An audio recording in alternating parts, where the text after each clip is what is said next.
Corruption is a vile disease that sucks and drains the health out of something good. Corruption in society is an evil moral infection that keeps community in a state of perpetual sickness.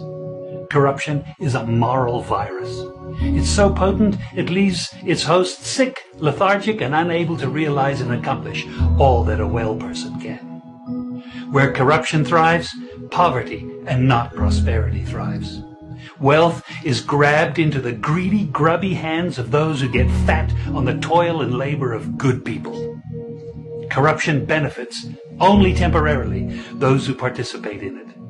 Everyone else is a victim of the theft, the deceit, the dishonesty, and the lies that corruption feeds on. You need to know that a corrupt person is stealing from you. Corruption is filthy work and despicable acts of treachery done under the table and behind closed doors. Corruption is a disgusting shame. Corruption keeps a nation back from true development and from progress.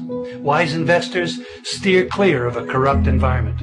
They would rather put their resources into a place where the playing field of opportunity is equal for all and not bent towards feeding the financial lust of corrupt, lying, cheating, thieving politicians and government officials.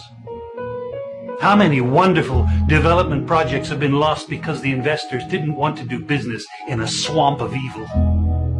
When those great projects go to another nation or to some other place, we all lose.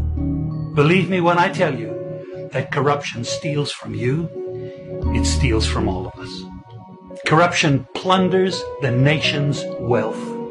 Corrupt people compromise on truth, equity, and fairness, choosing instead to feed off the short-term benefits of crookedness, exploitation, and financial perversion. Corruption is not just a personal matter.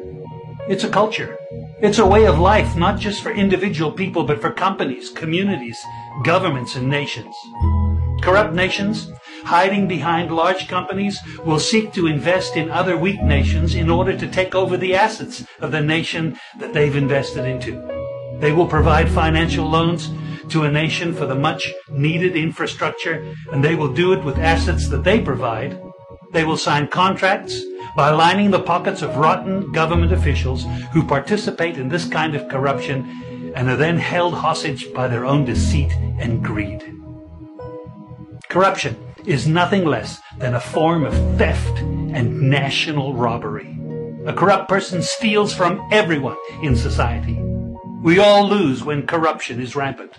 Those who participate in corruption have chosen evil over good, lies over truth, and personal gain over well-being of all. To be corrupt means to be rotten. When meat is corrupt, it's rotten, and it stinks. Rotten meat can't be eaten. When a person is corrupt, he's rotten and unfit for a place in the community. A corrupt person should be jailed in order to protect society from the vile deeds of the corrupt person. Government should be protecting us from the foul results of corruption instead of being the proponents and participants in corruption. When corruption is systemic, when it's a culture and a way of life, when corruption thrives, it destroys the health of the community and nation. Now let me tell you something. Defeating corruption is a very difficult thing. The love of money is the root of all evil, the Bible says. People who love money will do almost anything to get it. Those who choose to stand up against corruption, you need to know that we're going to be involved in a war. We will be threatened, vilified, intimidated, marginalized, and ridiculed. These kind of people who stand up against corruption will often feel alone, as if they are the problem instead of the solution. Corruption can only be defeated when enough people have had enough and decide to do something about it.